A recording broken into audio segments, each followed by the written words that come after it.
Tonight we're going to talk about tariffs are fueling fears of a recession. And this article I found on NPR.org, Fair Use. And the name of the article is Tariffs Are Fueling Fears of a Recession. What does it take to actually declare one? Okay, then we go down and we'll go ahead and get into this article. The Trump administration's new tariffs on imported goods from countries around the world have rattled consumers, stoked a trade war, roiled global markets, and fueled widespread concerns about the prospect of a recession, both in the U.S. and globally. In the days since President Trump announced the sweeping baseline and reciprocal tariffs, Google searches for the term recession have surged. And economists at prominent investment banks have pointed to increased odds of a recession occurring.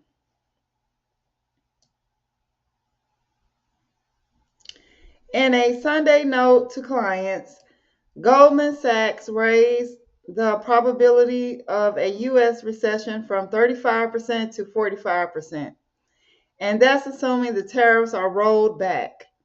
If the country's specific tariffs take effect Wednesday as intended, the firm says we would revise our forecast to include a recession.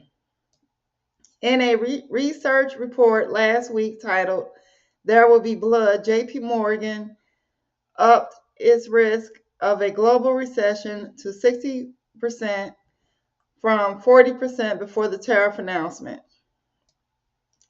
Its CEO, Jamie Dimon, doubled down on Monday, writing in his annual letter to investors that the tariffs will likely increase inflation and are prompting many to consider a greater probability of a recession.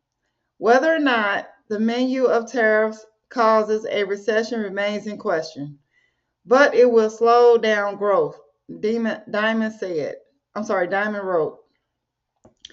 There are growing calls for Trump to delay or reduce the tariffs coming from Wall Street, Capitol Hill, and around the world. Administration officials said Sunday that more than 50 countries have reached out to begin negotiations, but have also said the tariffs will not be postponed. In an interview with NBC's Meet the Press on Sunday, Treasury Secretary Scott Bessent downplayed concerns about a recession, saying, "We're going to hold the course." Pointing to March's better than expected jobs report, he said he sees no reason that we have to price in a recession. There doesn't have to be a recession, he added. Who knows how the market is going to react in a day, in a week?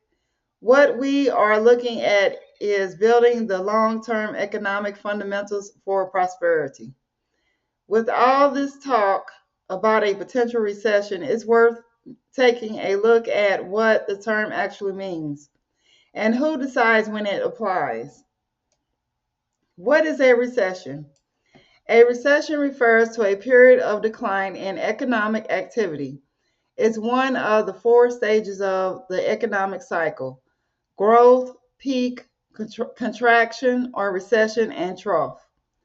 Some analysis, I'm sorry, some analysis, some analysts use a rough rule of thumb to identify recessions. 2 consecutive quarters of decline in a nation's gross domestic product, the broadest measure of economic activity. But the National Bureau of Economic Research, the nonpartisan nonprofit research organization that has become the semi-official arbiter of recessions, uses a somewhat squisher definition. It calls a recession a significant decline in economic activity that is spread across the economy and it lasts more than a few months. Who declares a recession? The job of documenting the economic cycles, including recessions, does not fall to the federal government. Instead, the NBER's Business Cycle Dating Committee, made up of top American economists, has been declaring the beginning and end of the cycle since its creation in 1978. NBER itself is decades older.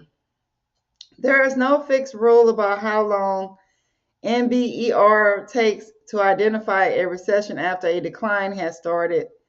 It says on its website that past determinations have taken anywhere from 4 to 21 months.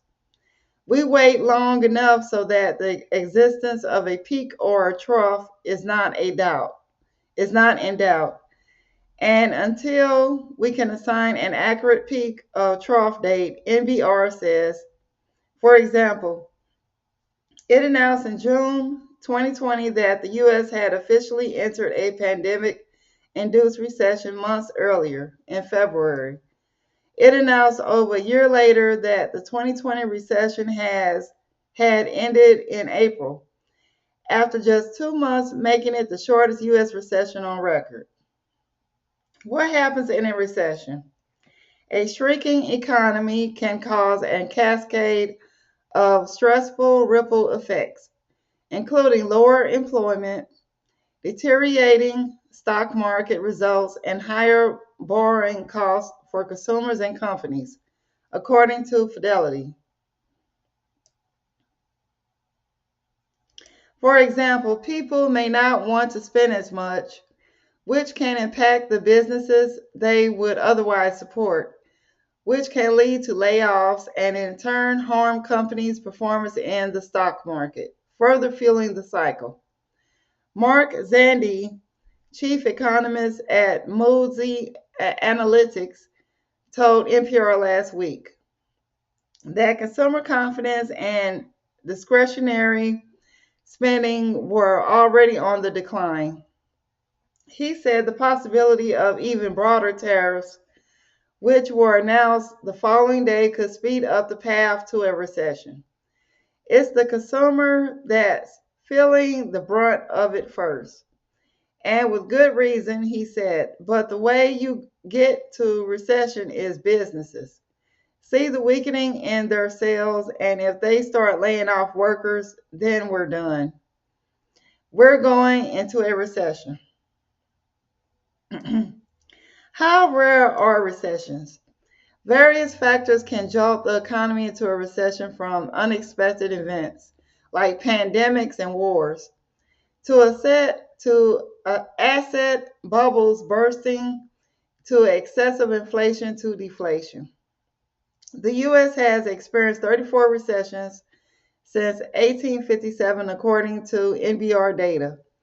They varied considerably in length from 2 months to 2020 to over 5 years. The panic of 1873, which triggered the long depression. Since World War II, the average length of a recession has been 11.1 months. According to the business publication Kiplinger, the post-World War II U.S. has averaged a recession every 6.5 years, it adds. The longest post-World War II recession was the Great Recession, which spanned 18 months from December 2007 to June 2009, and was triggered when the U.S. housing bubble burst. The most recent was the brief COVID-19 recession in 2020, while the economy experienced 2 quarters of negative GDP growth in early 2022. Fueling fears of a recession, NBR did not declare one. Depressions are much more severe and rare. Merriam-Webster says they are characterized by widespread unemployment and major pauses in economic activity. NBR does not specifically identify depressions, but says the U.S. is generally regarded to have last experienced one in the 1930s.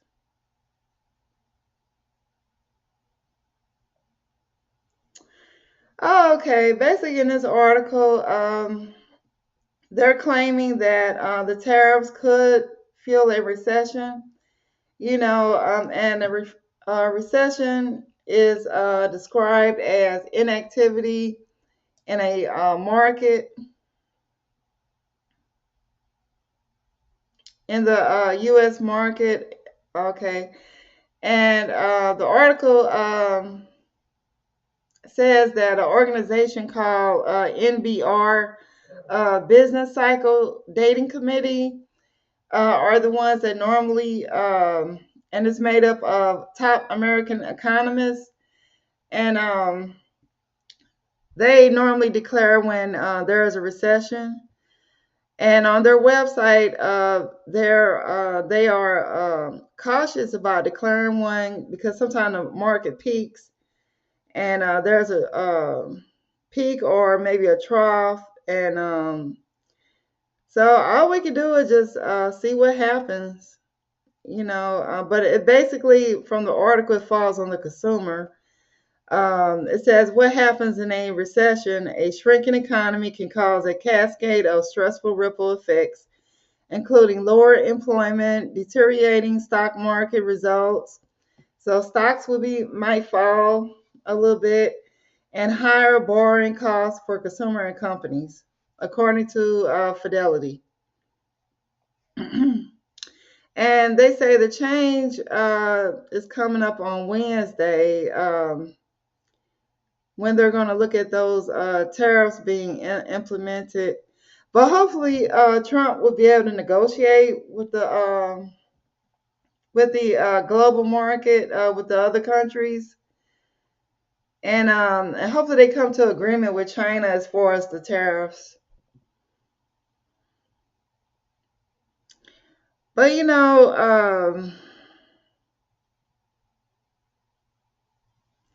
all this homelessness, homelessness that's going on, and people out of work already. I mean, and then they still haven't addressed the housing. The high cost of mortgages and the high rent. I think that might be a contributor to the economy also.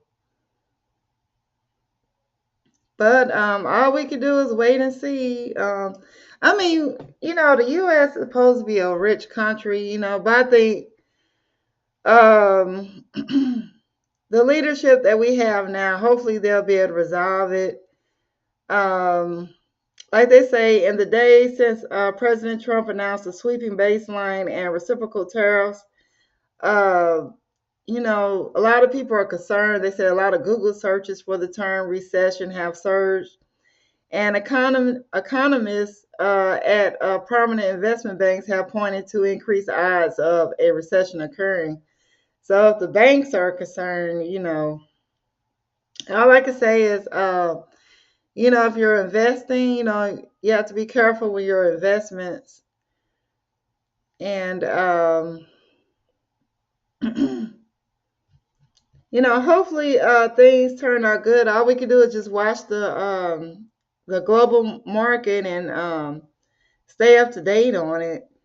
But they said that with the tariffs, it could have a rattle effect on consumers, stoke a trade war, global markets, and fuel widespread concerns about the prospect of a recession both in the U.S. and globally. So, you know, and then, that's why a lot of countries were talking about going to BRICS, because the dollar is falling. So hopefully, and some people say that Trump is trying to bring the value back into the dollar. So, I mean, hopefully he knows what he's doing, and he can negotiate something with China and the other countries. And then there was an interview with NBC's Meet the Press on Sunday. Treasury Secretary Scott Bessent downplayed concerns about a recession, saying we're going to hold the course, pointing to March's better than expected jobs report. And so they said that the job report is looking good. So hopefully things work out. And he said he sees no reason that we have to price in a recession. So only time will tell.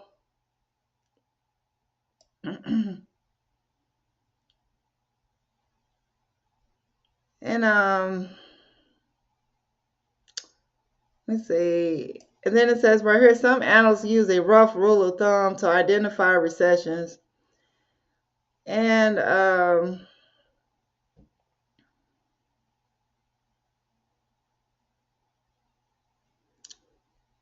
yeah, but you wouldn't think we were in a recession and wait when Biden was in office, sending all that money outside the U.S. But I don't know. Yeah, but we'll see Wednesday, according to the article. And let's look see what else is going on in the news. Let me see.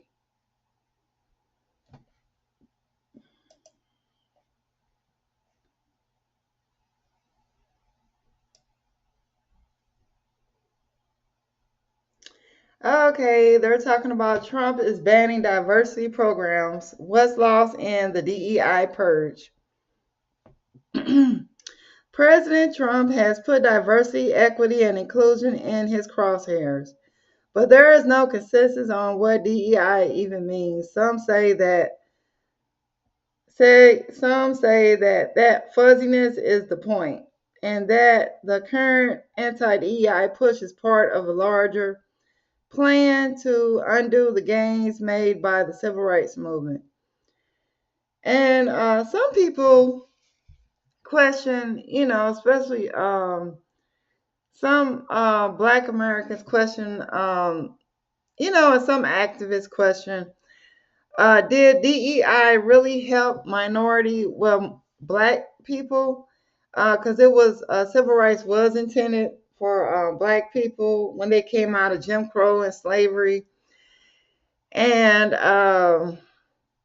but I guess that's an argument, debate that leads up to a debate. Let me see, and let me see if I could play this article out. Let's see. Okay. NPR sponsor FX, presenting Dying for Sex, a new series starring Michelle Williams, Jenny Slate, Rob Delaney, Jay Duplass, and Sissy Spacek. FX's Dying. Okay, let me go ahead and play this article and see what they say about it. But you can go to npr.org if you would like to listen to the whole discussion about DEI purge. And let me see. I don't think I can get it to play on here. Let me go ahead and see what else they're talking about. Okay, then they say there's a rise in measles. And it says here, it said, with measles on the rise, what we can learn from the past epidemics. March 26, 2025, this article was written. And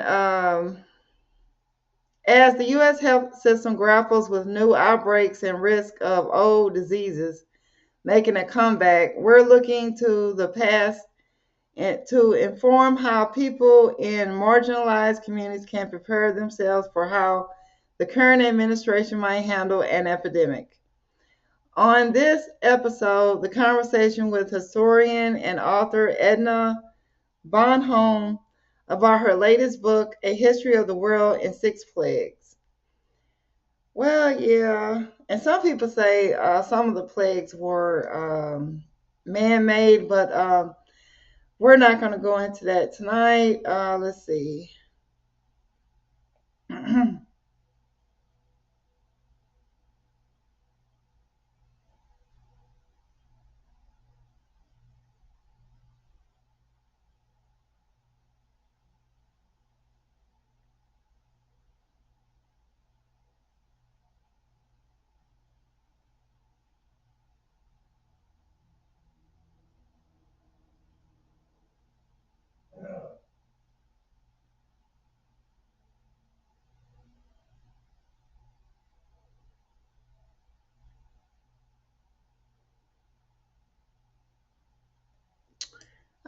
Okay.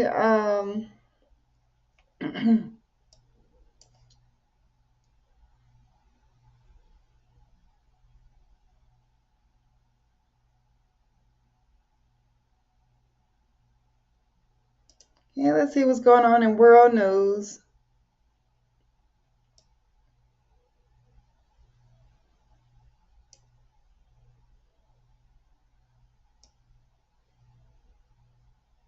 Okay, here's an interesting article. China vows retaliation after Trump's latest tariff threat.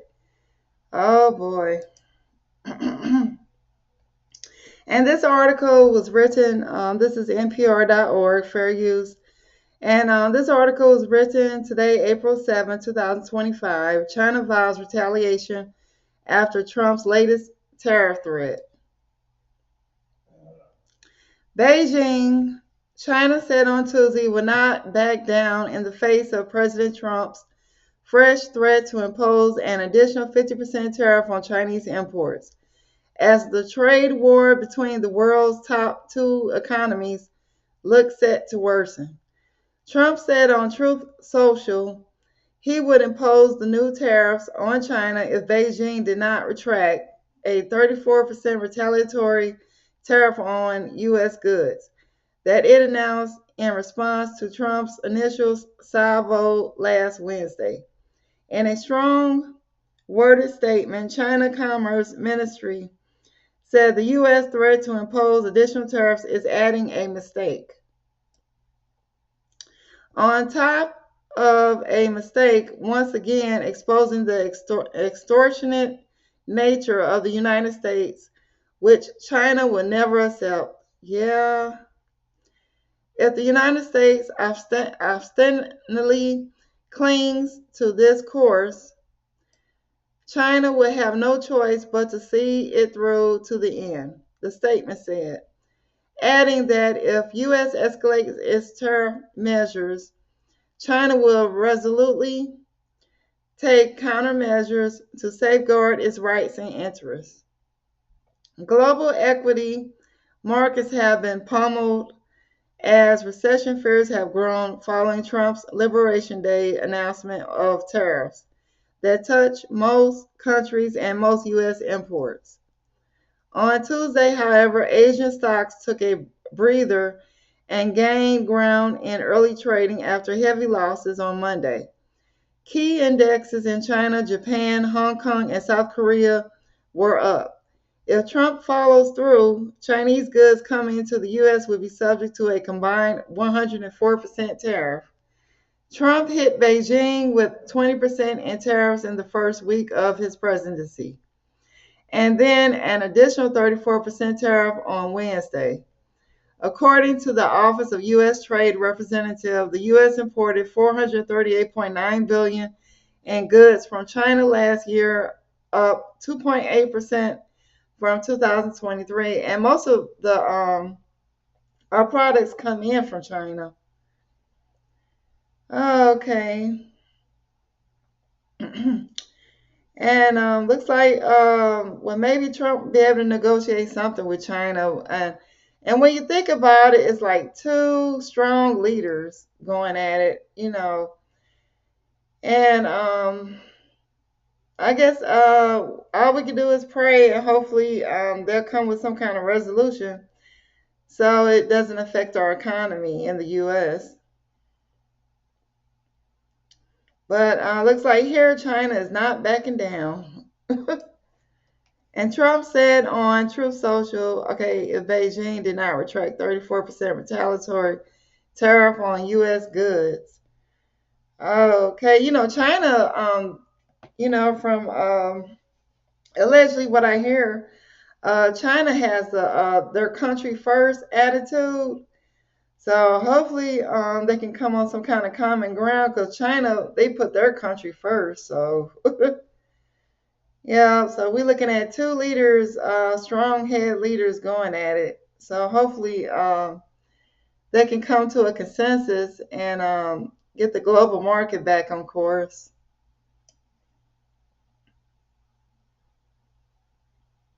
Okay, let's look at what world news. Let's see.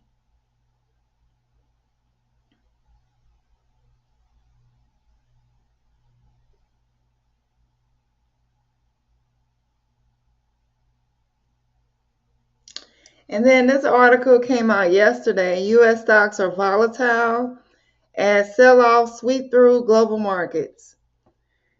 April 6, 2025, this article was posted on NPR.org, and it states shares drop around the world.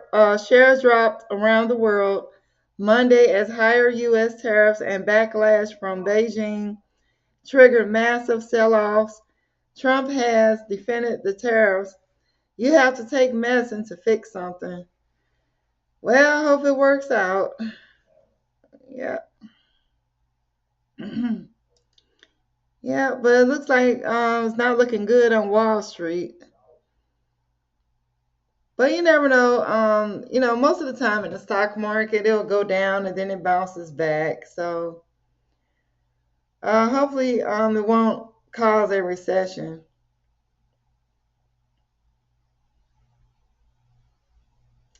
And then Vietnam asked Trump to delay implementation of tariffs while the two sides negotiate. Vietnam is actively, this article was posted yesterday, April 6, 2025. Vietnam is actively seeking to negotiate a reduction in the high tariff rate imposed by the Trump administration. Yeah, because most of the good cars come from China, with electric cars, China has some good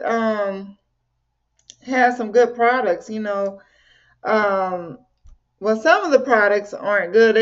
The cost of them used to be pretty good, but I know they're good with technology. So I don't know how they're going to do that. But hopefully they'll reach a consensus.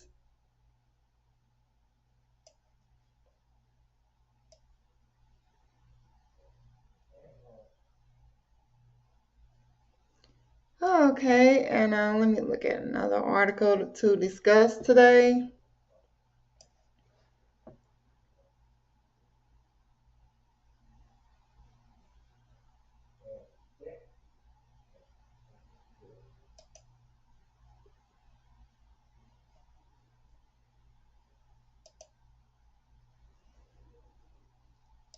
Okay, then they have that recall with the liquid egg products, but I discussed that on a previous commentary.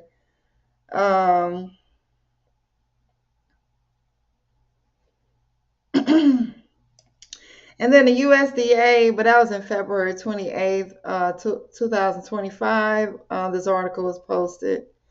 It says USDA unveils a $1 billion plan to address the egg crisis. So hopefully the prices of eggs will get lowered. And I think $19.79 is too much for a carton of eggs. I mean, that is ridiculous.